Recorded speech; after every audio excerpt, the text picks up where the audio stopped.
Ողջույն, դուք դիտում եք Civilnet Business-ը։ Տաղավարում հյուրընկալել եմ Հայաստանի էլեկտրական ցանցերի ժամանակավոր կառավարիչ Ռոմանոս Պետրոսյանին։ Բարև ձեզ։ Ձեզ։ Շնորհակալ եմ հրավեր ընդունելու համար։ Ես եմ շնորհակալ։ Ձեզ հետ պայմանավորվել էինք հարցազրույցի համար դեռ հուլիսին, ամիսներ առաջ։ Ավելի սկզբին։ Այո։ Ուրախ եմ, որ ստացվեց։ Պարոն Պետրոսյան, տեսեք, մի հարցը, որ սկզբից ուզում եմ ձեզ հետ քննարկենք, քանի որ դուք նաև քաղաքական դեմք եք, չեմ կարող քաղաքական հարցեր ճուղել այս թեմայի շուրջ, որովհետև ինքը ուղղն ու ծուծով նաև քաղաքական ենթատեքստ ունի իր մեջ։ Ինչպես եք վերաբերում այն երևույթին, որ հեծի դեմ կառավարության գործողությունները սկսեցին վարչապետի հրապարակային գրառումներից եւ հայտարարություններից հետո, որոնք հաջորդեցին սեփականատիրոջ հայտարարության ի պաշտպանություն եկեղեցու։ Մտավախություն չունեք, որ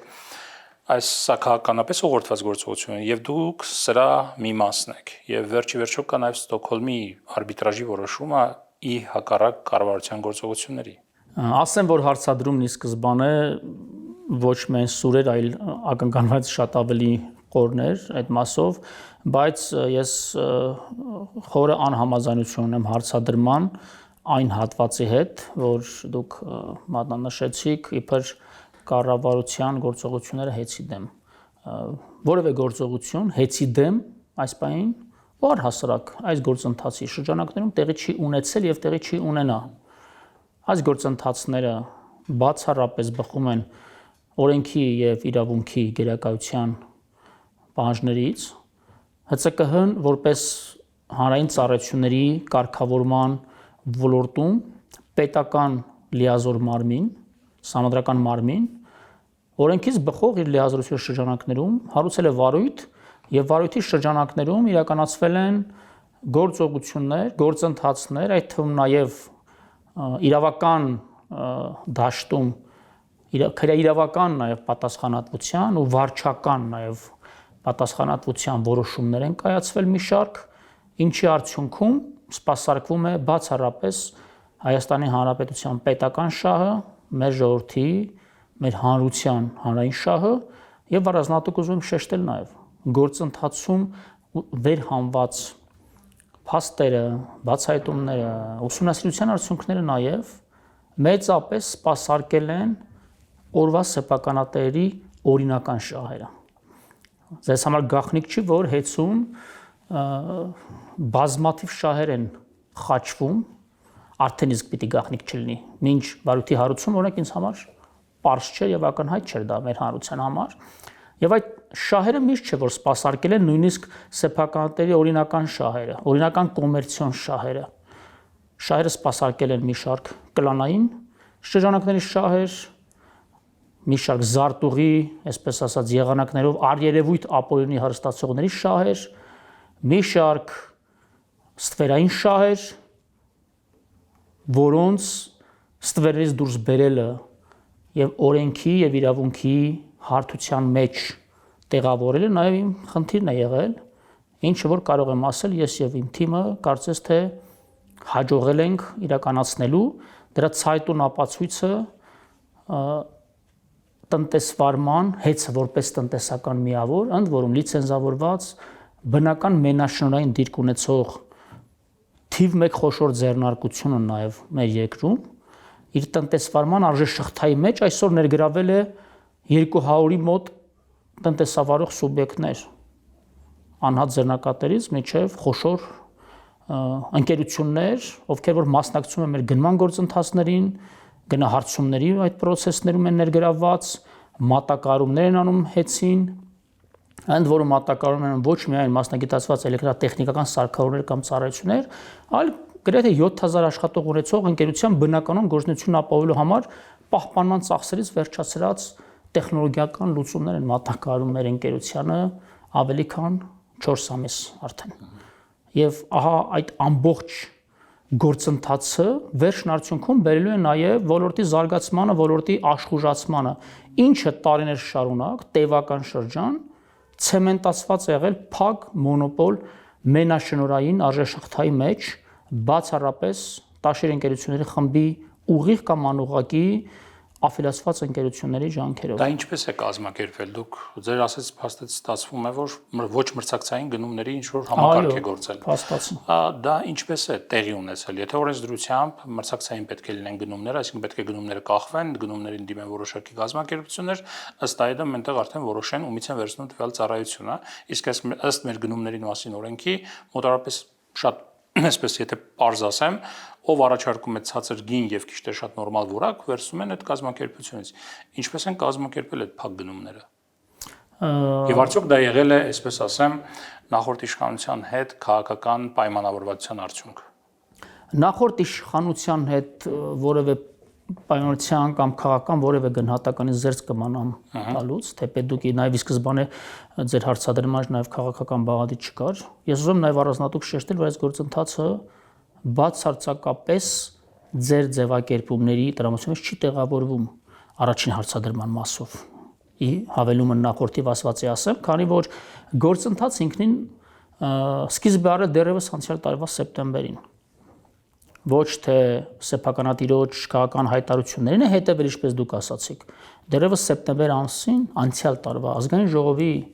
ուրեմն գլխադասային հանձնաժողովում որոշակի քննարկումներից հետո հանրային լսումներ դրվեցին պարլամենտում, որին ներգրավեցին նաև ՀԵՑ-ի ներկայացուցիչները, այդ թվում նաև սեփականատերը, Տաշիր կապիտալ ընկերության, նաև տնօրեն խորհրդի ներկայացուցիչները։ Եվ այդ գործընթացի ավարտին նույնիսկ իր պաշտոնից ազատվեց էներգետիկ ոլորտը համակարգող ՏԿ փոխնախարարը, ինչպես նաև իր պաշտոնը լքեց երկրորդ շրջան վերընտրված հանրային ծառայությունների կարգավորող հանձնաժողովի նախորդ ղեկավարը։ Այդ ամեն ինչը ազդակ էր, որ ոլորտում խորքային խնդիրներ կան, որոնց մասին կառավարությունը տեղյակ է եւ կառավարությունը պարտավոր է նաև միջոցներ ձեռնարկելու, իսկ ոլորտի վերահսկողությունը իրականացնող ինքնավար մարմինը ՀՑԿ-ն պետք է կտրուկ գործողությունների արդյունքում շտկի վիճակը, որովհետեւ չհանգեցնի անխուսափելիորեն էներգետիկ ճգնաժամի մեր երկրում։ Այդ լսումներին հաջորդել են գրեթե 1 տասնյակի հասնող տետատետ աշխատանքային հանդիպումներ նորանշանակ ՏԿ նախարարի Վարոն Խուդացյանի եւ այսօրվա ՀԵՑ-ի տնօրեն խորհրդի գործող նախագահի Նարեկ Կարապետյանի միջև, ով այդ շրջանում տնօրեն խորհրդի նախագահի տեղակալն էր։ Հունվար ամսին արդեն կամ դեկտեմբերի վերջերին արդեն տնօրեն խորհրդի նախագահ է փոխվել ՀԵՑ-ում սեփականատերերի նախաձեռնությամբ։ Դա արդեն իսկ ապացուցում է, որ իրենք իսկ գիտակցել են, որ ՀԵՑ-ում ունեն խնդիրներ նման բարձր ռանգի տասնամյակ պաշտոնավարած ղեկավարի փոփոխության գնալով։ Փետրվար-մարտ ամիսներին ՀԵՑ-ում մասնաճյուղի տնօրեններ են փոխատեղվել, բարձր տնօրենության ներկայացուցիչներ են կամ ազատվել կամ փոխատեղվել եւ Տաշիր ընկերությունների խմբի տարբեր իրավաբանական անձանց ղեկավարներ, տնօրեններ տեղափոխվել են ՀԵՑ իրենց գնահատմամբ ՀԵՑ-ում իրավիճակը շտկելու։ Եթե ամեն ինչ կարգին էր միջև վարույթի հարուցումը, ապա այդ տեկտոնական շարժումները ՀԵՑ-ում ինչով էր պայմանավորված։ Եվ ավելին ասեմ, շուրջ 1 տասնյակի հասնող այդ տետատետ աշխատանքային հանդիպումների ժամանակ կառավարության լիազոր մարմին ՏԿ-ի ուրեմն ղեկավարը, նախարարը այն խնդիրները, որոնց մասին այսօր բարձրաձայնում ենք, վարույթի նյութեր են դարձել, լիցենզիայի զրկման հիմք են դարձել, քննարկման առարկա է դարձել Նարեկ Կարապետյանի հետ եւ յուրաքանչյուր հանդիպման ավարտին Նարեկ Կարապետյանը հավաստիացրել է, որ կշտկեն վիճակը, կգնան լուծումների, կգնան խորքային լուծումներին, ցավոք տեղի չի ունեցել կամ պատշաճ չի իրականացվել, ինչը հանգեցրել է արդեն մայիս ամսվա վերջերին վարչապետի հայտնի հանձնականին ՏԿ նախարարին որպես լիազոր մարմին ղեկավար ոլորտում փոփոխությունների եւ շտկումների միջոցառումներ ձեռնարկելու եւ արդեն նախարարն էլ իր լիազորությունների շրջանակներում բնականաբար հաղորդում է ներկայացրել ՀՑԿՀ եւ մատնանշելով շուրջ 9 խմբի խնդիրներ, համակարգային խնդիրներ, որոնք որ իմպերատիվ միջամտության եւ շտկելու կարիք ունեն։ Այդ հաղորդման հիման վրա, ինչպես արդեն գիտենք, հուլիսի 18-ին ՀՑԿՀ նախագահը ՀԵՑ-ի նկատմամբ վարչական վարույթ հարուցելու որոշում է կայացրել եւ նույն որոշման շրջանակներում կանխարգելիչ միջոցառում կայացնելու շրջանակներում նշանակվել է ժամանակավոր կառավարիչ։ Հասկացա, այդ խախտումների մասին դեռ կխոսենք, բայց քանի որ ասացիք, բարձրաձայնեցիք խախտումները, Բայց այդ խախտումների մասին այդ ընթացքում անցյալ տարվանից դրան նախորդած տարիներին սրանք միանգամից չառաջացան, չէ՞, այս խնդիրները ձեր ասելով ես տպավորություն գուցե կուտակվել են, այո, բայց ՀՑԿ-ն այս ընթացքում չի ֆիքսել դրանք։ Ներդրումային պլանը հաստատել է, հաշվետվությունները հաստատել է, բայց չի եղել դեպք, որ մենք հանրային ծառայությունների կարգավորող հանձնաժողովից իմանանք, որ խախտումներ են գտել հեծի, չգիտեմ, ներդրումային պլանի մեջ, գտել են որոշակի խախտումներ իրենց հաշվետվության մեջ, բարձրաձայնել դրանք։ Ու մեկ է բարձրաձայնեցին այն բանից հետո կամ խոսվեց այն բանից հետո, եւ վարչապետը խոսեց դրա մասին։ Տեսեք, հանրային ծառայությունների կարգավորող հանձնաժողովը օրենքով Գլխավոր կարգավորիչ մարմինը։ Այո, ձևավորված ինքնավար մարմին է, ինքը գործադիրի մաս չէ։ Ես որևէ կերպ չի ուզի գնահատական հնչեցնել ՀՑԿ-ի գործունեության նախորդ շրջափուլի մասով, բայց այսպես ասած մի փոքր արդարության համարյա հնչեցրեցի գնահատական ասելով, որ այդ գործընթացի արդյունքում ՀՑԿ նախագահ է։ Ես փաստերը ցիտեցի, ոչ թե հնչեցրի գնահատական, այլ փաստերը մեջ բերեցի, բայց հանուն արդարության ասեմ, որ կան վարույթներ հարուցված ընթացիկ, այդ թվում նաև հեծը տուգանվել են, ինչը նաև դատարանում վիճակում են եւ այլն, բայց որոշակիորեն նաև ձեզ այսպես ասած իրազեկելու համար ասեմ, ձեր մատանշած շրջանում 1 տարի, 2 տարի առաջ ես ղեկավարում էի մեր երկրում պետական վերահսկողական ծառայությունը, որը վարչապետին ենթակա, վարչապետի վերահսկողական լիազորությունները իրականացնող պետական մարմին է, եւ ես կարող եմ մատնացույց անել շուրջ 1 տասնյակի հասնող հանրագրեր, դիմում բողոքներ հասցեագրված հենց ՊՎԾ-ին կապված հեծում տիրող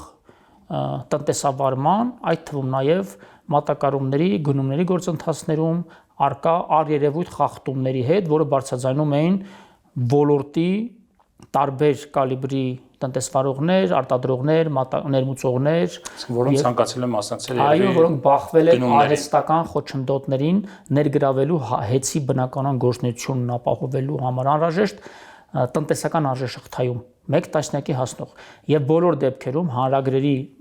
հիմամբ ներկայացված այդ փաստերը մենք վերահասցեագրել ենք կամ ՀՑԿ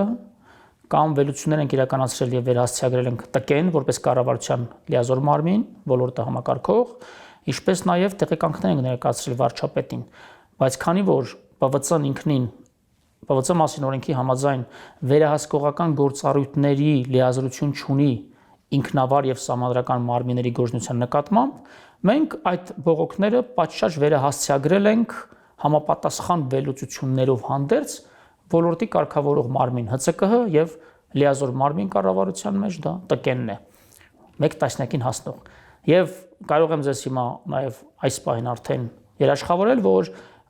այդ հանրագրերի հեղինակ մի շարք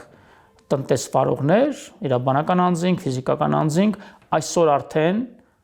ներգրավված են բաց թափանցիկ ներառական գնումների գործընթացներում յուրաքանչյուր արտադրանքի կամ իր ծավալների կամ մասշտաբների շրջանակներում։ Այսինքն խնդիրներն արդեն նույնիսկ ինձ էր տեսանելի տարիներ առաջ,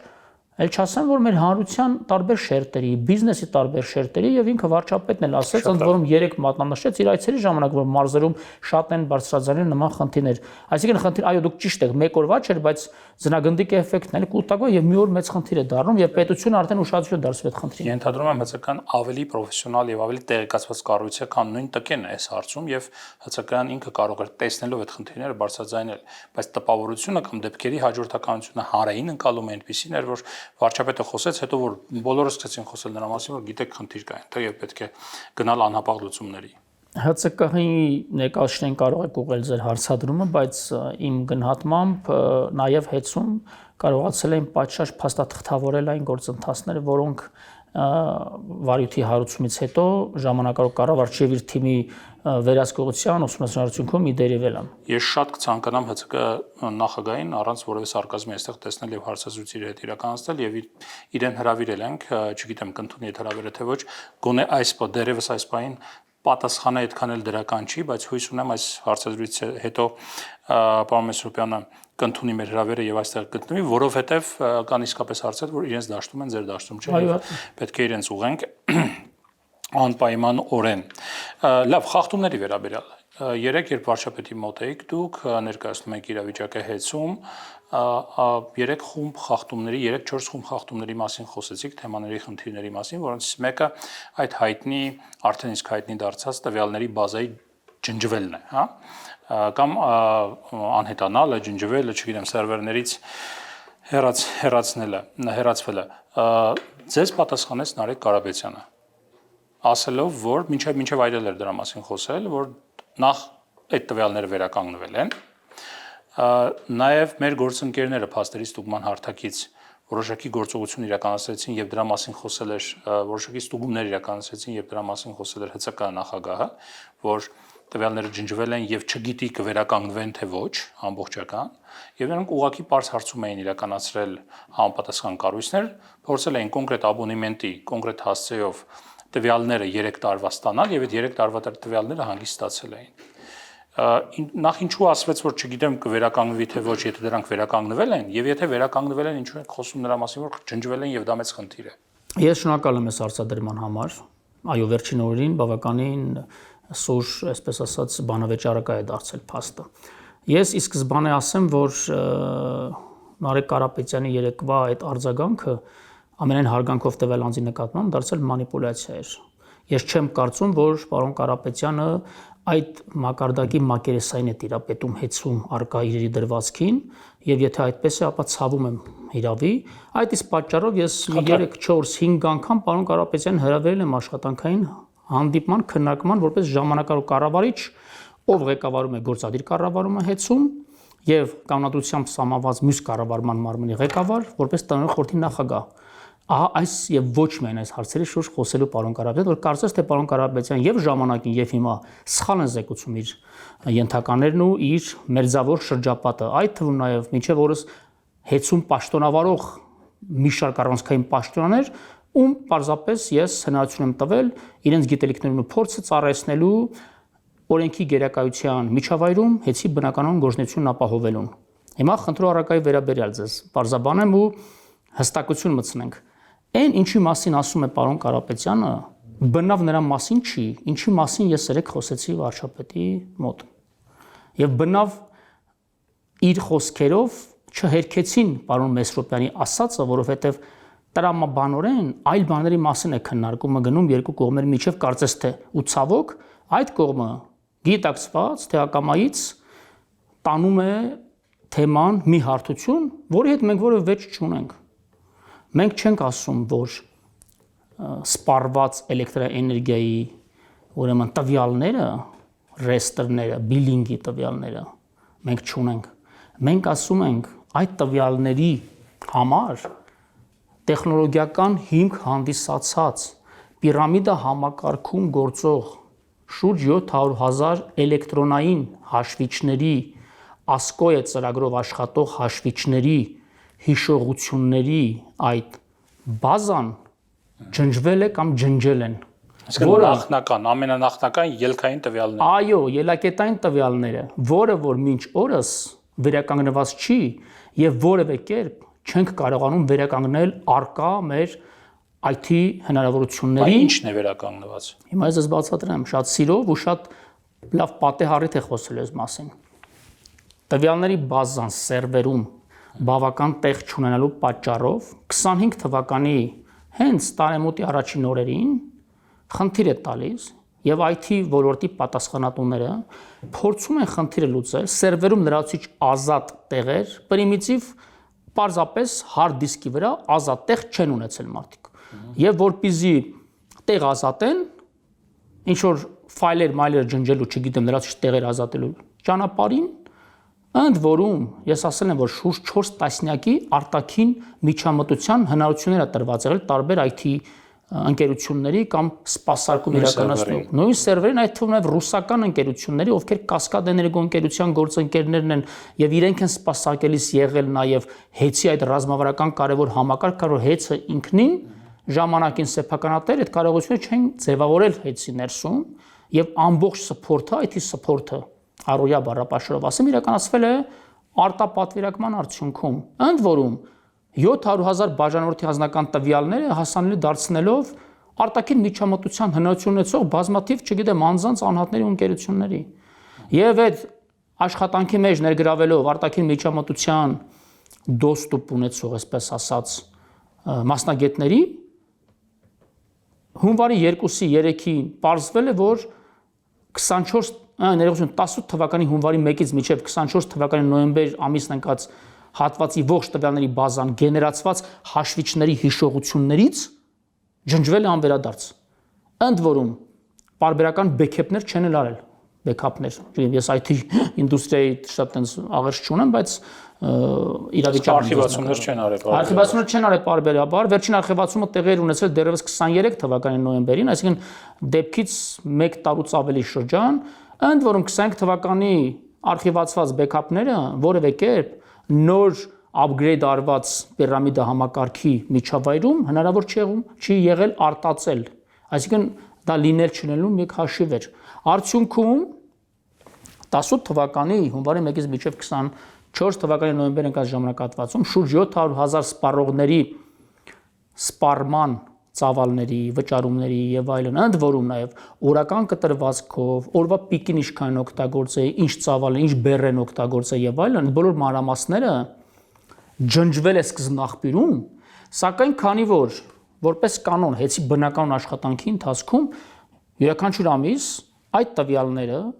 ներբեռնվում են, ընդ որում ձեռքով են ներբեռնում, դեռ այդ ինտեգրացիան թվային արվածել չի, ներբեռնվում են բիլինգի առանձին համակարգ, որտեղ արդեն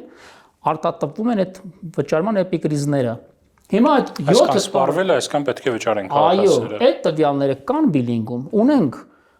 Պարոն Կարապետյան դրա մասին ասում, ունենք, հենա գնացեք դիմեք կտան, բայց մենք դրա մասին չենք ասում, հարգելիս, մենք ասում ենք դրա սկզբնաղբյուր տեխնոլոգիական լուծման արխիվներն են ջնջվել։ Եվ եթե մի քաղաքացի գա ուզի, բնականաբար տալու ենք սահմանված կարգով, բայց երբ մի քաղաքացի վիճարկի եւ մեզ այդ անհամաձայնություն հայտնի եւ ասի, որ իմ էլեկտրոնային հաշվիչը թվային է եւ դուք պարտավոր եք թվային ինձ ապացուցել, որ այո, իմ օրվա բեռը այսքան ա եղել եւ մենք այսքան ենք սպառել,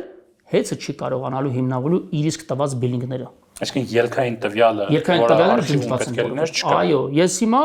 լույս եմ սփռում այս ամբողջ իրականության վրա։ Մենք չենք վիճարկում այդ տվյալները մենք ունենք թե չէ, մենք վիճարկում ենք տվյալների սկզբնաղբյուր հանդիսացող տեխնոլոգիական լուծումների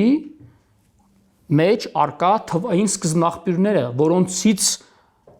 գեներացվել են բիլինգի տվյալները։ Իսկ որ ասում ամսական կտրվածքով վերականգնել ենք, դա էլ ասեմ ինչի մասին է։ Հիմնական ASCII-ի հիշողությունից upload են արվել բիլինգ, հետո որ կորուստը արձանագրվել ու չեն կարողացել որևէ կերպ վերականգնել, այդ բիլինգի մեջ արդեն փորձ են կատարել հետադարձ պրոյեկտել ինֆորմացիան ASCII-ի ծրագրի պիրամիդայի համակարգի հիշողություն ու որոշակի չափով, շատ չնչին մասով ստացվել է բիլինգից վերադարձնել տվյալները նույն պիրամիդա, որ ասում մենք ամսական կտրվածքով կարողացենք վերականգնել, դա ոչ թե կորածն են վերականգնել, այլ տրանսֆորմացվածը դեպի բիլինգից են վերադարձել։ Եվ ասաց, որ կարգավորող մարմին, լիազոր մարմինի ոլորտի տեղեկացված է։ Ես ձեզ եւս մի փաստը, ուրեմն հիմա վկայակոչեմ, եթե դուք հետևել եք ՀՑԿ-ի հանրային նիստին երրորդյա 3-րդ տևած, որի արդյունքում ՀԵՑ-ը զրկվեց լիցենզիայից, այդտեղ ՀԵՑ-ի նախկին իրացման տնօրեն եւ շատ կարճ պաշտոնավարած գլխավոր տնօրենի պաշտոնակատարը պարոն Ղազինյան այո, նման մի հայտարարություն արեց, որ իբր իր ունեցած տվյալներով չեմ կարող բառացի ցիտել, բայց միտքը հետեւյալում էր, որ ես ներկա եմ այդ նիստին ամբողջ շրջանում, որ գլխավոր տնօրենը Կարեն Հարությունյանը այդ մասին տեղյակ է պահել բանավոր ՀՑԿ-ի նախագահին, թե ՀՑԿ-ին, ինչին պարոն Մեսրոպյանը հենց ող եթերում արձագանքեց, ասես կումա տեղյակ պահել, ասես ձեզ անձամբ։ Եվ պարոն Մեսրոպյանը հերքեց, ասես ոչ նման բան չի եղել։ Հիմա եթե մարդը պնդում է, որ տեղյակ է պահել, պիտի բերի ապացույցներ, որ տեղյակ է պահել։ Իսկ ապացույց որպես այդպեսին չկա, եւ երկրորդը բանավոր տեղյակ պահելը պաշտոնական տեղեկատվության փոխանցում չի կարող հանդիսանալ։ Եւ երրորդը հենց լիցենզիայի պահանջներից մեկն էլ այդ տվյալների բազայի ապահովության, անձեռնմխելիության երաշխավորված տիրապետումն է լիցենզավորված անձի կողմից։ Բնավ չխորանալով վերոնշյալ բոլոր բովանդակային հանգամանքների մեջ, ֆորմալ առումով միայն ես մատնանշեմ, որ միայն փաստը, որ ի հայտ է եկել եւ արձանագրվել է ՀԵՑ-ում, դարձել է ծառայողական քննության առարկա, ծառայողական քննություն է իրականացվել, եզրակացություններով ամփոփվել եւ այլն,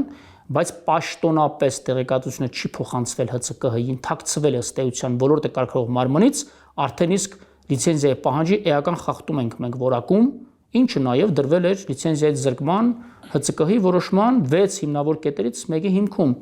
Ընդ որում, եթե կասկած կա նաև, որ արտաքին միջամտության արդյունքում է ջնջվել տվյալների բազան, դա արդեն նաև կարող է իր մեջ առերևույթ հանցակազմի տարեր պարունակել։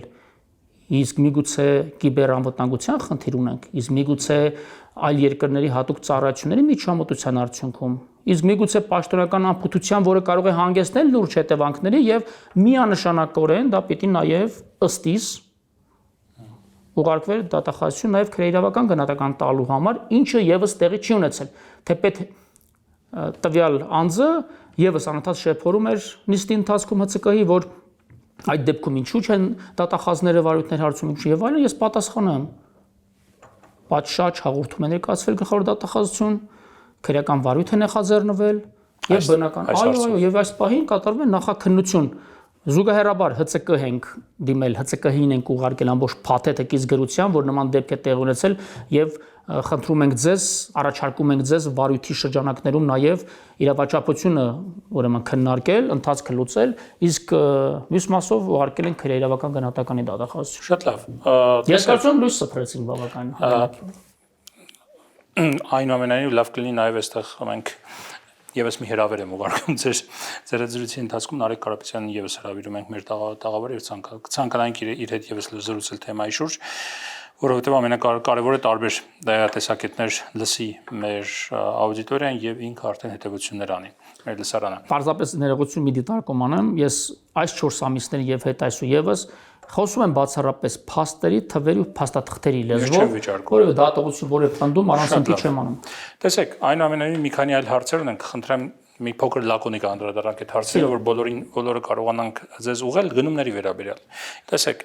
դուք վարչապետի հետ խոսակցության ընթացքում ասացիք, որ ՀՑՄ-ի գնումների այսպես գումարեր նախատեսել, եթե չեմ սխալվում, խոսքը կցորդիչների մասին էր, 130 միլիոն դրամ էին նախատեսել այդ կցորդիչների գնման համար, բայց բաց այսպես գնման արդյունքում, որ դուք եք կազմակերպել 60 կամ 50 քանի միլիոն դրամի շրջանակներում կարողացել եք նույն քանակի կցորդիչներ ձեռք բերել։ Նարեկ Կարապետյանը իրենք արձագանքեց ձեզ, ասել է, որ կցորդիչների որակը այն չէ, ինչ որ իրենք են ձեռք բերել, եւ դուք ձեռք եք բերել ավելի անորակ չինական կցորդիչներ։ Ինչպես կարձագանքեք սրան։ Տեսեք, իսկ վաղը մյուս օրը որ խնդիր առաջացավ, չգիտեմ, մի քանի կոպեկ, այսպես ասած, տնտեսելու արդյունքում ձեռք եք բերել ավելի անորակ կցորդիչներ եւ չկա նման բան, սկզբանե ասեմ, հետո ձեր հարցի պատասխան հանգամանից։ Տեսեք, ես ինքս 3.5 տարի ղեկավարելով պետական վերահսկողական ծառայությունը լիարժեքորեն տիրապետում հանրային գնումների մասին օրենսդրությանը մեր երկրում, այդ թվում նաև ՀՑԿ կողմից կարգավորման տիրույթում գտնվող հանրային ծառայությունների ոլորտում գնումների կարգին եւ ավելին ասեմ նաև շուկայի ուսումնասիրության գործիքակազմերին ու շուկայում արկա նաև հնարավորություններին են որոշակի տիրապետում։ Եվ ահա ծանոթանալով ընկերության գնումների պլանին, ընդ որում ես ձեզ ուզում եմ արձանագրենք, որ որևէ հիմնարար փաստաթուղթ, որը որ ընդունվել է տարեսկզբին հեծի նախորդ ղեկավարների կամ սեփականատերի, տնօրեն խորհրդի նախագահի եւ խորհրդի որոշումներով կամ առաջարկով, չգիտեմ, մի խոսքով ինչ որ կանոնակարգում է աշխատանք հեծում, դա է տարեկան ներդրումային ծրագիրը, որը հաստատում է ՀՑԿՀ-ն, դա է գնումների պլանը եւ անցյալ հասկացած դրույքաչափ եւ որը մեկը որը փոփոխության չեն ենթարկվել։ Ներդրումային պլանով գնում եք։ Այո, որ հետագայում որևէ կերպ չշահարկվի հայցողության արդյունքում, որ մենք օրինակ մենք այսպես ավելի արդյունավետ էինք, քան այն հիմա։ Որևէ փաստաթուղթ հիմնարար, որը փոփոխության չի ենթարկվել, մենք շարունակել ենք աշխատել իրենց իսկ հաստատած գնումների պլանով։ Շատ լավ։ Գնումների պլանը ո՞նց են հաստատում։ Շուկայում ուսումնասիրություն են անում, գնահարցումներ են անում նվազագույնը 3 ընկերություններից, 2-3։ Եվ այդ գնահարցման արդյունքում ստացված տվյալները միջինացված նախաշիվներ են կազմում, ինչը դրվում է գնումների պլանում եւ ինչ հետագայում գնումների գործընթացներում նախաշվային արժեքն է դառնում։ Հիմա կոնկրետ տեղ բնութագրով կոնկրետ քանակի, կոնկրետ տեսակի միևնույն խմբականակը գնումների պլանով նախատեսված էր 128 միլիոն դրամ, ընդ որում տարիներ ի վեր Տաշիր ընկերությունների խմբի ուղղակիորեն աֆիլիացված կոնկրետ ընկերություն է մատակարարել կցորդիչները հեծին։ Այն դեպքում, որ դուք հիմա լիստ եմ որոնում տակ, բազմաթիվ ընկերություններ կարող է բերել, որոնք կամ ներմուծում են, կամ արտադրում են տեղում, այսինքն ի նկատի ունեն, որ բնական մենաշնորհ չկա կցորդիչների, այլ ընտրանքները բազմաթիվ են։ Եվ ահա գնումների պլանում նախանշված գինը կարող ենք ենթադրել, որ բնականաբար նշվել է ճիշտ այն գինը, որը որ ավանդաբար վերջին տարիներին տվյալ ընկերությունն է միշտ մատակարարել եւ տվյալ ընկերությունն է պաշտոնական գնահարցմանը պատասխանել եւ ինչ գնով որ պիտի մատակարարեր իրերի նույն դրվածքում, եթե շարունակվեր մինչեւ հուլիսի 18-ը, այդ գնով էլ դրել են ընկերության բյուջեի մեջ գնումների պլանում։ Եվ ահա նույն բացարձակապես նույն տեղ բնութագրով, պահանջներով, քանակով ու տեսակով խմբականակը մրցույթի արդյունքում 128 միլիոնից իջնում է մոտավորապես 70 միլիոնով նույն այդ ընկերությունն է առաջարկում, որը որ նախկինում տևականորեն մատակարարել է, բայց մեկ այլ ընկերություն ավելի ցածր գին է առաջարկում եւ երրորդ ընկերություն վերասակարկման արդյունքում առաջարկում է նվազագույն գինը 58 միլիոն դրամ։ Այսինքն նույն այդ ընկերությունը, որը նախկինում 128 միլիոնով է մատակարարել, ավելի ցածր գին առաջարկել։ Նույն որակի կցորդիչները, նույն կցորդիչները առաջարկել ավելի ցածր։ Զգալիորեն ավելի ցածր։ Ահա եւ այդտեղ պարոն Կարապետյանը թեզն եմ ես ջարդում։ Եվ ավելին ձեզ ասեմ, այսինքն շուրջ 70 միլիոն դրամով ավելի ցածր ձեռքբերում ենք ունենում, քան գնումների պլանում դրված էր եւ քան պիտի մատակարարվեր ի սկզբանե արդեն կանխորոշված ընկերությունը, բայց ինչ վերաբերում է չինական եւ ոչ չինական եզրույթին, ես ենթադրում եմ պարոն Կարապետյանը չինական հեռուստա էկրաններից հետ ամեն ինչ ասել ու չինական միկրոֆոնի առջև է ասել, ասենք ինչպես կորակենք եթե չինական է կամ ինդոնեզիական, եթե համապատասխանում է տեխնիկական բնութագրերին, ունի որակի սերտիֆիկատ եւ այն որակական հատկանիշները պաշտոնապես ճանաչված, որոնք որ մատակարարը պաշտոնապես ներկայացնում է գնման գործընթացը կազմակերպող հատուկ հանձնաժողովին, ընդ որում այդ հանձնաժողովի նախագահը ի պաշտոնե ես վերանշանակել եմ ընդհանուր հարցերով տնօրենին, ով պարոն Կարապետյանի վստահելին է եւ իր կադրն է եղել եւ ինքն է ժամանակին այդ պաշտոնում նշանակել տվյալ գործընկերոջը։ Ներդրումային պլանի վերաբերյալ դուք ասում եք, որ շարունակում եք այն իրականացնել այն ներդրումային պլանը, որը տարեսկզբին հաստատել է տնօրենների խորհուրդը։ Բայց պարոն Կարապետյանը անդրադառնալով դրան ասաց, որ ներդրումների այն գումարը, որը առաջ պետք է ներդրվեր, 46 միլիարդ դրամի շրջանակում 47, ներդրվել է դրա կեսը եւ կեսից ավելի մնացած կեսը չի ներդրվել, արդյունքում պետությունը ուրեմն մոտավորապես 50 միլիոն դոլար չի գնացել, չի ներդրվել երկրում եւ դրան հավելյալ այսպես հարկեր եւ այլ չեն գոյացել եւ չեն գնացել պետական բյուջե։ Ինչու է թերակատարվել ներդրումը։ Ուրեմն պաշտոնապես ասում եմ, վարույթի հարուցման պահին, իմ նշանակման պահին, արդեն տարին կիսվել էր եւ 7-րդ ամիսն էր գրեթե կիսվել, մի քանի ավելին 25 թվականի ներդրումային ծրագրերը կատարված էր 27%-ով ընդամենը։ Իսկ սկզբանե արդեն միջև վարույթի հարուցումը արդեն հեծում 25 թվականի ներդրումային ծրագիրը արդեն տապալել էին որոշակիորեն։ Պաշտոնապես եմ ասում դա։ Փաստաթղթերով կարող եմ հիմնավորել 27%-ներ կատարված։ Այն դեպքում, եթե տարվա 50%-ն անցել էր, առնվազն գոնե համաչափորեն ներդրումային ծրագրի 50% պիտի արված լիներ։ Եվ երկրորդը, ես ժառանգել եմ այսպես ասած մի իրավիճակ լիազորությունների առումով, որ հեծինք իր շրջանառու միջոցները տասնյակ միլիարդավոր դրամների հասնող կանխավճարների տեսքով տվել էր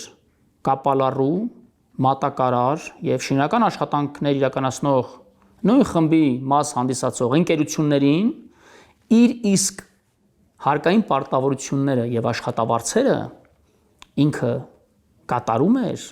լրացուցիչ վարկային միջոցներ եւ օվերդրաֆտներ ներգրավելով։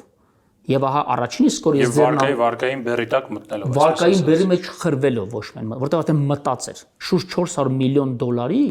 վարկային բեր ուներ, որից 116 միլիոնը միջազգային հեղինակավոր բանկերին, եւս մի այդքան տեղական բանկերին, եւս մի այդքան էլ թողարկված պարտատոմսերի տեսքով։ եւ այդքանից հետո իր սեփական շրջանում միջոցները կանխավճարի տեսքով տալով այն ընկերություններին, որոնք որ մատակարարում էին ծառայություններ եւ ապրանքներ հեծին, սեփական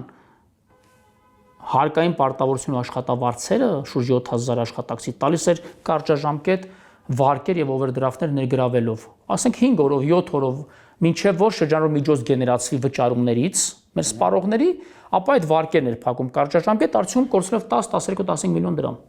Ամսական 10-12-15 միլիոն դրամ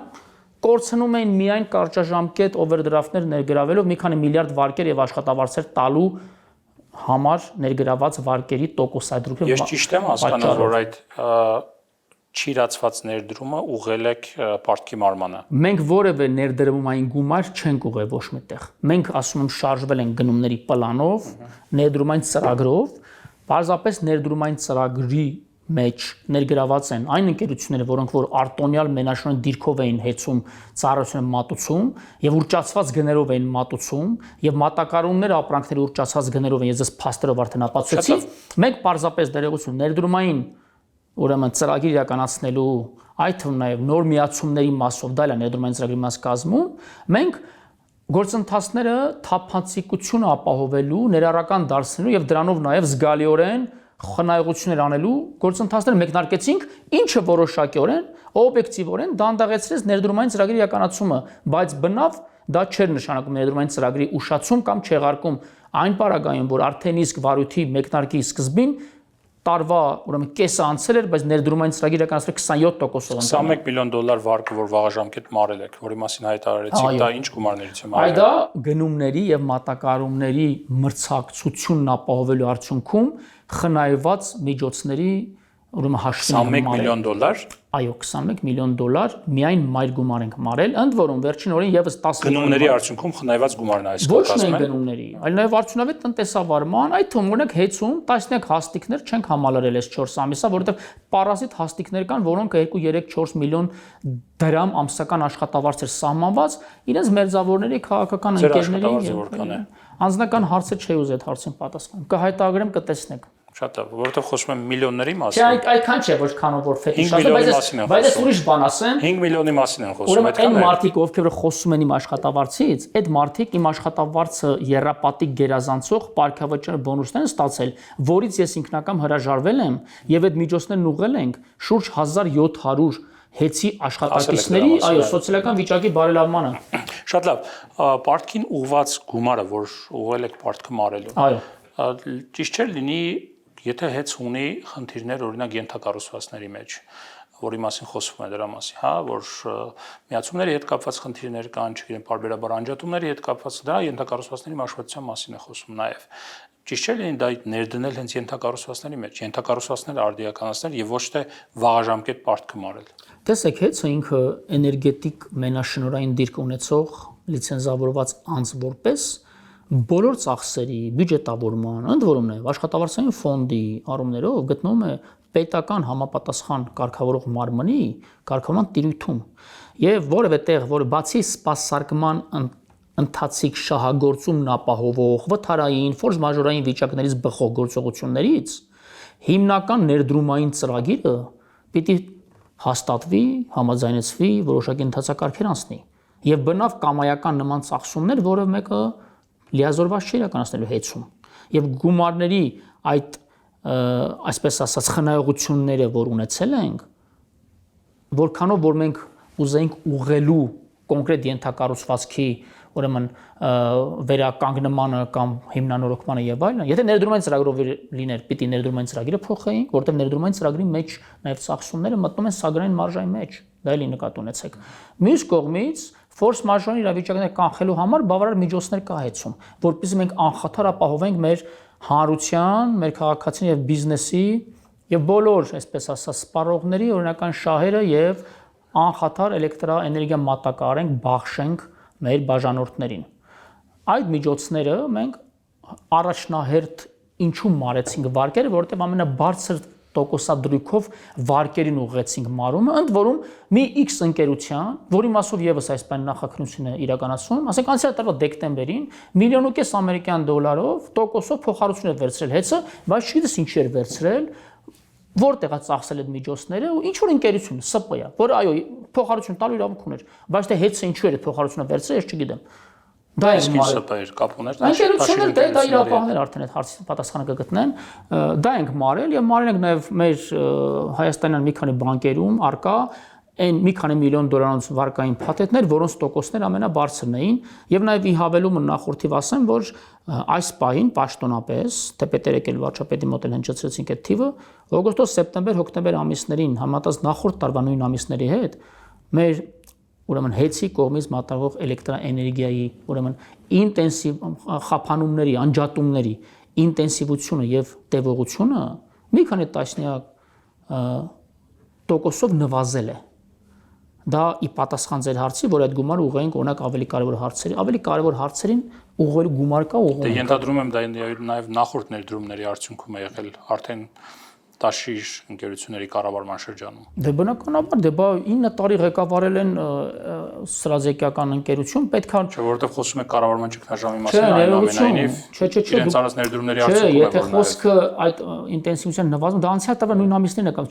չէր կարող մի տարվա ընթացքում այդքան էական տարբերություն լինել։ Միջին տևողությունը անջատումների 27%-ով է նվազել։ Անցյալ տարի, այսինքն նույն ամիսներին 27%-ով ավելի երկար անջատումներ են եղել։ Դա Բայց ինչի շնորհիվ են։ Ես ասեմ ինչի։ Ներդրումներ են կատարվել, չէ՞, ենթակառուցվածքների մեջ դրա համար։ Դա կառավարման արդյունավետության շնորհիվ, որովհետև եթե նախկինում մանցիորները, շրջիկ խմբերը, հերթապահող խմբերը շուրջօրյա, օրինակ անջատումների դեպքում հաշվետու չեն եղել ժողովրդին, զանգերին շատ չեն պատասխանել, այսպես վերադասության կարգով նաև ուղղաձիգ կառավարման հստակ մեխանիզմ դրված չի եղել, յուրաքանչյուր աշխատանքը արել է այնքանով որքանով որ ինքն է կամեցել եւ հաշվետվականության պակաս եղել։ Այսօր արդեն յուրաքանչյուր աշխատակից ավելի քան 6700 աշխատակիցներից գիտեն, որ վերադասության կարգով պատասխանատու են իրենց աշխատանքի որակի համար եւ յուրաքանչյուր չնախատեսված ոչ պլանային անջատում, եթե հանկարծ չգրանցվեց, եթե հանկարծ չարձանագրվեց, եթե կարճ ժամկետում օրենքով սահմանված քաղաքային բնակչության եւ գյուղական բնակավայրերում 2-3 ժամ սահմանումներ կան ՀՑԿ կողմից կարգավորումներում, այդ կարգավորումների մեջ տիրույթում չիրականացրեցին հետևանքների վերացման ու վերականգնման աշխատանքներ, ապա իրենք պատասխանատվության կենթարկվեն կարգապահական։ Հասկացա։ Պարոն Պետրոսյան, դատելով ձեր ասացից, որ եղել է, ինչպես դուք եք ասում, կառավարման ճգնաժամ, չգիտեմ, եղել են փակ գնումներ, հիմա բաց եւ թափանցիկ գնումների արդյունքում կան տնտեսումներ, եղել են հավելագրումներ, որոնց մասին դուք նաեւ խոսեցիք վարչապետի հետ, եւ հիմա եթե դրանք չեն լինելու, այդ ամեն ինչը, արդյոք դա բերելու է նրան, որ եւ այդ ամեն ինչը նստել է սակագնի վրա, ինչպես դուք եք գնահատում եւ ասում։ Դրանց մի մասը, չգիտեմ։ Արդյոք դա կարող է հանգեցնել նրան, որ օրինակ մյուս տարի կամ չգիտեմ որոշ ժամանակ հետո էլեկտրաէներգիայի գինը Հայաստանում նվազի։ Շատ լավ հարց է։ Տեսեք, այդ հարցի հասցեատերը իրականում դարձյալ ես չեմ։ Այդ հարցի հասցեատերը ՀՑԿ-ն է։ Բայց դուք պետք է համաձայնեք դրան։ Հեծը բաշխումն է իրականացնում։ Հեծը արտադրողից վերցնում է էլեկտրաէներգիան եւ հասցնում է սպառողին։ Բայց իր մարժան է, այսպես ասած, մեջ աշխատում։ Բնականաբար օրենքով սահմանված իր մարժան, իր շահույթը, տնտեսավարումը եւ այլն։ Բայց սակագինը միայն հեծի դերակատարումով եւ հեծի արդյունավետ կառավարման արդյունքում չի ձևավորում։ Սակագինը ձևավորում է էներգա տեխնիկական եւ էներգաբալանսի ընդհանուր եւ այդ տնտեսական արժեշտության մեջ արկա բոլոր գործոններով պայմանավորված, այդ թվում ՓՀԿ, ատոմակայան, ջերմաէլեկտրակայաններ, արևային էներգետիկա ինդուստրիա, որ արդեն 2 ատոմականից ավելի օրվա պիկ ժամին արդեն արտադրանք է տալիս եւ ամբողջ էներգահամալիրի ընդհանուր ծախսածածկի ինքնարժեքների, ածանցյալ արժեքների եւ այլնի համադրումով սակագնի ենք հանգում։ Հիմա ասեմ ձեզ, այո, հեծի նաև բաշխման ցանցի ինքնարժեքները, ծախսերը, սպասարկման, ներդրումային ծրագիր եւ այլն ուղիղ կամ անուղղակիորեն կարող են ոչ թե կարող են անդրադառնում են սակագնի մեծությանը, բայց սակագինը միայն հեծով պայմանավորելը այդքան էլ ճիշտ չէ։ Ես ինքս որպես ավելի համալիր գործընթաց է ինքը։ Այո, ավելի մեծ համակարգված գործընթաց է։ Ես ինքս որպես Հայաստանի Հանրապետության քաղաքացի այն արձանագրել եմ ինձ մոտ, որ տարածաշրջանում, հետխորհրդային երկրներում, Մերձավոր Արևելքում եւ Միջնասիայի երկրներում այդ թվում ամենաբարձր սակագինը մեր երկրում է եւ այդքան էլ արդարացի չէ, որ մեր երկրում, որտեղ ունենք ատոմակայան, ունենք արևային էներգետիկայի ահռելի պաշար ռեսուրս եւ զարգացման պոտենցիալ, մեր քաղաքացին ամենաբարձր սակագինն է վճարում մատակարարած էլեկտրաէներգիայի համար, բայց որոշումները կանխատեսումները թողնենք ՀՑԿ-ի տիրույթին։ Շատ լավ, եւ վերջին հարցը։ Էլի վարչապետի մոտ խոսակցության ընթացքում եկակ այն եզրահանգմանը, որ կա երկու տարբերակ ստեղծված իրավիճակում, մեկը դա սեփականացումն է հեծի, այսինքն պետության պետական սեփականություն դառնալը, եւ երկրորդը, որի արդյունքում կնշանակվի նոր կառավարիչ, կտրվի կոնցեսիոն կառավարման, եւ երկրորդը նոր սեփականատեր գտնել, այսպես ասած, վաճառքի անել եւ վաճառել նոր սեփականատիրոջը։ Այնուամենայնիվ, հիմա կա երկու դեպքում էլ։ Հիմա կա արբիտրաժի միջանկյալ որոշումը, որը արգելանք է դնում, որը դնում է արգելքներ, որը պետությունը կարելի ասել հիմա շրջանցել է, չի կատարել եւ այլ եւ այլ։ Եթե դուք ներգրավելու եք արդյունքում պրոֆեսիոնալ կառավարչի, միջազգային ընկերություն կլինի, չգիտեմ, այլ ընկերություն կլինի, որը օրինակ նույն, չգիտեմ, օդանավակայանի օրինակով կիրականացնի պետական սեփականության կառավարում, կոնցեսիոն կառավարում, այո։ Որևէ լուրջ ընկերություն դուք կարող պատկերացնել, որ ինքը մտնի ձեզ այդ գործարքի մեջ, ունենալով արբիտրաժի այս միջանկյալ որոշումը, որը արգելանք է դնում։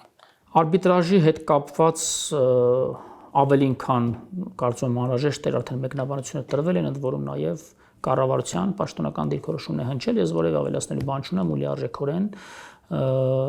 բավարար եմ համարում այդ դիրքորոշումը, այդ դիտարկումները, նաև ձեր ձևակերպման հետ էլ նաև անհամաձայնություն եմ հայտնում, որ շրջանցել է եւ այլն։ Չի շրջանցել, պարզապես ընթացակարգեր կան, որոնք պետք է պահպանվեն ներպետական դատական համակարգում, եթե իմպերատիվ կատարման բնույթ ունի, մնացածը բնականաբար միջազգային արբիտրաժային փուլերով պիտի անցնի, ինչին մեր պետությունը պատշաճ պատրաստվում է։ Մասնավորապես հեծի հետագա ճակատագրեր կապված ես որպես Հայաստանակենտրոն գործիչ, որպես նաև հանրային քաղաքական գործիչ ինքս կցանկանայի եւ նաև մեծագույն նպատակս է, որ ոչ միայն հեծը, այլ բոլոր ստրատեգիական, բնական մենաշնորհային ընկերությունները, տնտեսվարողները կամ լինեն պետական սեփականության սուբյեկտներ կամ պետության ուղիղ իմպերատիվ վերահսկողության ներքո գտնվեն, որովհետև դրանք ոչ միայն կոռուպցիոն, հովանավորչական, հնարավոր տնտեսական մեքենայությունների գործիք են դառնում շատ դեպքերում, այլ նաև ծառայեցվում են հիբրիդային պատերազմներում ընդդեմ մեր ինքնիշխանության, էներգետիկ եւ այլ ոլորտների կախվածության խորացման եւ դրանով իսկ մարտահրավեր դառնալով մեր ինքնիշխանությանն ու սուվերենությանը։ Իսկ որքանով է պետությունը արդյունավետ կառավարիչ։ Մենք ունենք Բեցի օրինակը, որը ոչ մի ձև չի խոսում նրա մասին, որ պետությունը արդյունավետ կառավարիչ է։ Տեսեք, հիմա ֆետիշացվել է Բեցը։ Հիմա ես ձեզ որ հարցնեմ, ես վստահ եմ չեք կարող պատասխանել։ Բեցում ինչը այն չէ, որ գտնում եք պետությունը լավ չէ կառավարում։ Բեցի վերաբերյալ ես կարող եմ պատասխանել, որովհետև Բեցի վերաբերյալ մենք ունենք մանրամասն հետաքննություն չասեմ, բայց ուսումնասիրություն եւ հրապարակում։ Մի քանի փաստեր, որ այնտեղ եղել են շատ խախտումներ, այնտեղ եղել են դրանց վերաբերյալ կամ քրեական գործվարույթներ եւ այլ, բայց այդ ընթացքում մարդկանց աշխատավարձեր է բարձրացվել, կառավարող այսպես կազմի աշխատավարձեր է բարձրացվել եւ այլ, այսինքն դուք կարող եք նաեւ ծանոթանալ մեզ մոտ այդ հրապարակը։ Ես ձեզ ուրեմն ասեմ նաեւ ձեր եթերից իլուր բոլորին ասեմ, որ Բեցում վարչապետի հանձնարարությամբ պատշաճ վերահսկողություն է իրականացրել հենց ՊՎՑ-ն տարի առաջ եւ այսօր այդ բարձրաձայնվող, այսպես ասած, ֆետիշացվող ու նաեւ խախտումների մասին, որ խոսում են, այդ խախտումների հայտնաբերողը եւ վերահսկողության արդյունքով վերհանողը հենց ինքը ՊՎՑ-ն է նաեւ եղել։ Այսինքն ես ուզում եմ ասեմ, որ իշխանության համար, քաղաքական իշխանության, կառավարիչներով կառավարիչների համար, որովհետեւ տարբերություն չկա, խախտումը խախտում է, լինի պետական մարմնում, թե պետական կարգավորման ենթակա մասում, ոչ էֆեկտիվ կառավարման մասին։ Էֆեկտիվության մասով ձեզ հետ համաձայն չեմ, որովհետեւ ես հեծում էֆեկտիվությունը բարձրացնելու կոնկրետ ցուցանիշներ վկայակոչեցի, որի արդյունքում նաեւ ասացի, որ 21 միլիոն ամերիկյան դոլարի մենք վաղաժամկետ վարկային մայր գումար ենք մարել բանկերին, բայց Բեցում դուք չեք կարող նման փաստ վկայակոչել։ Բեցում ավելի շատ կառավարչական բնույթի խնդիրներ են, որոնք որ այն խորքայնությունն, այն ծավալը, այն մասշտաբանությունը չունեն, որ ուղղակիորեն ազդի միջին վիճակագրական սպառողին մատակարարվող ծառայության որակին կամ հանգեցնի պոտենցիալ էներգետիկ ճգնաժամի մեր երկրում։ Դա ես բացառում եմ Բեցի պարագայում, ու Բեցը հեծի հետ համադրելը սուրճ թվա գնահատական, բայց ազնիվ չէ։ Հիմա վերադառնամ նախորդիվ դիտարկմանը, ես կցանկանայի, որ հեծը դառնար եւ մնար պետական սեփականություն, դրանով կբարձրանա նաեւ մեր պետության դիմակայունությունը եւ ներքին մարտահրավերների, եւ արտաքին մարտահրավերների, եւ ռազմավարական ոլորտների, ինչպիսին էներգետիկան է, իսկ կոնսենսիոն կառավարման մասով ես ձեր եթերից մի փոքրիկ, այսպես գաղտնիք բացեմ, իմ նշանակման առաջին իսկ օրվանից եւ վարույթը հարուցվել է, այդ վարույթը վիճարկում են գործող սեփականատերերը տարբեր ատյաններում, ու չգիտեմ որքանով է իրենց համար իրենց վիճարկումը հերանեկարային թվում, ես ինքս վստահ եմ, որ գործընթացը տանում ենք օրենքի եւ իրավունքի գերակայության, օրենսդրության եւ սահմանադրության պահանջներին խիստ համապատասխան եւ Հայաստանի Հանրապետությունը հաջողելու է բոլոր ատյաններում, ես երաշխավորում եմ, առաջին իսկ օրվանից միջազգային լուրջ էներգետիկ կորպորացիաների կողմից ազդակներ են եկել Հայաստան, ովքեր հետաքրքրված են, ընդ որում արևմտյան այնպիսի հայտնի էներգետիկ կորպորացիաներից, ովքեր որ այսօր տվյալ երկրներում օպերատորի կարգավիճակով կառավարում են բաշխիչ ցանցեր։ Իսկ մտահոգություն չունեք, որ այդ մասով ես մտահոգություն չունեմ։ ռեպուտացիոն որոշակի խնդիրներ են առաջանալու եւ ոչ միայն մտահոգություն չունեմ, խանգարելու են միջազգային ընկերությունների ներգրավմանը։ Այո, ես մտահոգություն չունեմ եւ վստահ եմ դրանում, որ պետականացման անմիջապես հաջորդ օրվանից ես վստահ եմ, որ կառավարությունը, պատկան մարմինները մտնելու են բուրըն բանակցությունների մեջ, որովհետեւ դրանով հետաքրքրված ոչ միավոր ընկերություններ կան, այլ բազմաթիվ ընկերություններ։ Արդեն բարձր է ձեզ համար ինչ արժի հեծը, որովհետև հիմա սեփականատիրոջ հետ պետք է բանակցեք դրա մասին։ Այս պահին չեմ կարող ասել ինչ արժի հեծը բնականաբար, քանի որ պիտի գնահատում տեղի ունենա, նոր կառավարության ներկայացուցիչ չբանակցի, ես այդ մասով բանակցության կողմ չեմ։ Իմ խնդիրն է Կառավարումը։ Այո, ընթացիկ կառավարումը միջև բանակցության ավարտ, որպեսզի հեծը բնականon լավ կառավարեք, այնքան կբարձրանա գինը։ Ճիշտ է, համամիտ եմ ձեզ հետ, բայց կարող եմ ասել, որ գնահատման մեջ պիտի հաշվի առնվի նաև այն պարտքերն ու պարտավորությունները, ու ես ձեզ ասեմ, որ 21 միլիոն դոլարով պարտավորություն նվազեցնելով ըստ էության ես նաև անուղղակիորեն սպասարկել եմ սեփականատերերի օրինական շահերը, դրանով հեծի արժեքը բարձրացել է բնականաբար, անվանական արժեքը։ Եվ վերջում մի բան, այսպես իմ մոտ ձևավորվեց մի միտք, որը կհնչեցնեմ իմ ասեք դրա այդ հաշտեք մտքի հետ։ Փաստորեն ստացվում է, դուք հիմա կառավարում եք մի ընկերություն, որի սեփականատերը շուտով կարող է զրկվել այդ ընկերությունից։ Եվ այդ սեփականատերը Չէ, զրկվել բառը մի քիչ ճիշտ չի։ Լիցենզիա զրկվեց, որտեղ պետությունն էր տվել, բայց ընկերությունից զրկվել չունենալ այլևս այդ ընկերությունը, այսպես ասենք, օտարվել այդ ընկերությունը կարող է իրենից, որը գտնվում է բանտում, սեփականատերի նկատի ունեմ, եւ որը ձեզ վճարում է աշխատավարձ հիմա։ Ձևակերպան է դարձյալ խիստ անհամաձայն եմ։ Ինչի է դա կանոնը։ Ինչի վճարում ձեզ աշխատավարձ։ Ինձ վճարում է աշխատավարձ հեծ փակ բաժնետերական ընկերությունը, սեփականատեր Սամվել Կարապետյանն է, որը որ հանդիսանում է իրաբանական անձ իր ֆինանսական բալանսով։ Այսինքն, եթե հեծի բաժնետոմսերը պատկանում են X սուբյեկտին, ուղղակիորեն հեծի տնտեսավարման արդյունքում գեներացված ֆինանսական շարժերը ամբողջովին չենք կարող ասել ֆինանսական հաշվապահական հաշվառման տեսակետից, որ ուղղակիորեն իրեն պատկան, որտեղ այդտեղ գերմանից չի վճարում այսպես։ Այո, այդտեղ գեներացիոն հարկեր, գեներացիոն շահույթ, շահույթը հարկում է, դառնում է զուտ շահույթը դիվիդենդի տեսքով համբում է։ Դա քաղաքական հայտարարություն է ձեր կողմից, ինչին ես համաձայն չեմ, բայց ես այլ բան ասեմ։ Այսօր հեծում պաշտոնապես դարձյալ իմ նույն աշխատավարձով շարունակում է նաև պաշտոնավարել գլխավոր տնօրենը, ով հունիսի 23-ին իր իսկ հրամանով անհասցե ու ինքնանպատակ գործուղում է գնացել եւ չգիտեմ որտեղ է գտնվում տվյալ անձը Անհասցե։ Այո, անհասցե։ Գործուղման մեջ նշված չեն հասցեն ուր գնացել է ինքը գործուղման եւ արդեն 4 ամիսն է ինքը իր լիազորությունների մեջ է իրեն ներկայացրել են նաև ՀՑԿ վարույթում։ Իսկ օրապահիկ ենք իմաստանում։ Չէ, չի ստանում, որովհետեւ տվյալ գործուղման հրամանը աշխատանքային օրենսգրքի որոշ դրույթների ուրեմն հակասող էր եւ ես իմ հրամանով արդեն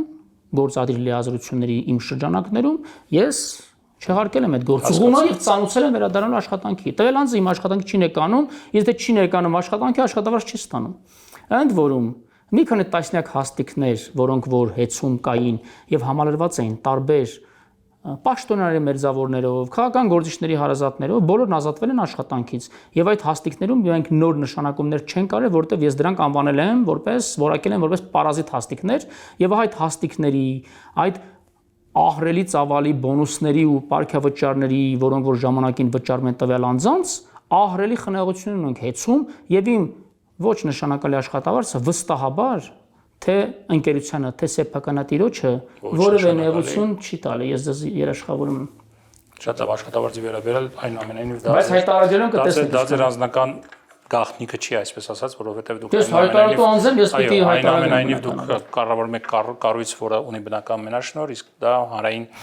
ծառայություններ կարգավորող հանձնաժողովի վերահսկողության տակ է։ Շնորհակալ եմ զրույցի համար։ Ես եմ շնորհակալ։ Սիվիլայթ տաղավարում ես զրուցեցի Ռոմանոս Պետրոսյանի հետ։ Առողջ եղեք, կհանդիպենք։